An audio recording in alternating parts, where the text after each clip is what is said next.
Throughout this course, we have learned a great deal about creating and executing an effective presentation with a strong emphasis on the visual elements of our message. Experts have proven that a substantial portion of communication is in fact nonverbal. While nonverbal communication is oftentimes very subtle, research has been able to identify multiple types.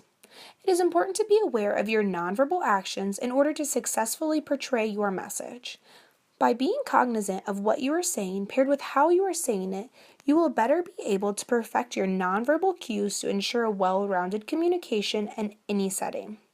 Pay attention to these varying types of nonverbal communication to increase your self-awareness so that you too can deliver an effective presentation.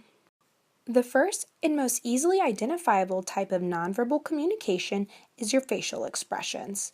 While nonverbal communication and behavior can vary dramatically between cultures, facial expressions are nearly universal. Happiness, sadness, anger, and fear are all similar throughout the world. Varying facial expressions can add clarity and significance for audience members. Next, we have gestures. Gestures are deliberate movements or signals and are an important way to communicate meaning without word.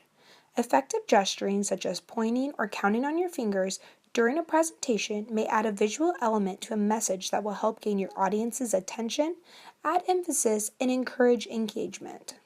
Paralinguistic is the type of vocal communication without the use of language. This includes rhythm, voice inflection, pitch, volume, and tone. By controlling your paralinguistic, you are able to better control your audience. A soft rhythm and hushed tone may signify gentleness and can draw your audience in closer. Heavy pitch and rising inflection may signify anger or enthusiasm. The same words with a different tone can convey a totally different meaning each time, such as the phrase, "I'm fine." Body language and posture is something very subtle but can have a large impact on communication. Nonverbal behavior such as this can indicate feelings and attitudes. For example, crossed arms may signify an attitude, whereas excessive leaning may signify boredom. It is important to be aware of how you are standing when presenting to make sure that you are portraying professionalism and credibility. In more intimate settings, be careful of arm crossing and leg crossing because they have a negative connotation and may come off as defensive. Proxemics is referred to as your personal space. This is the amount of distance that we need and we believe belongs to us and can be influenced by a number of factors such as society, cultural expectations, the situation, personality, and more. Each situation that you are in will call for a different level of proximity, so be aware. When you're too close, it can cause discomfort, but if you're too far, it may make it hard for you to connect.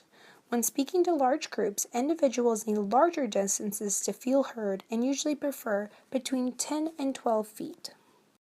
Eye gaze is a term used to refer to looking, staring, blinking, or even eye contact. In a smaller setting, steady eye contact versus shifty eyes are used to determine honesty. When you're around ones you love, your pupils may dilate and your rate of blinking may increase. In larger crowds, it's important to use eye gaze to ensure strong eye contact to show credibility and confidence. Last but not least, we have appearance. This is a very important nonverbal communication tool. Physical appearance, including your clothes and neatness, are the first thing that people see, and they are quick to make judgments of your character based on said appearance.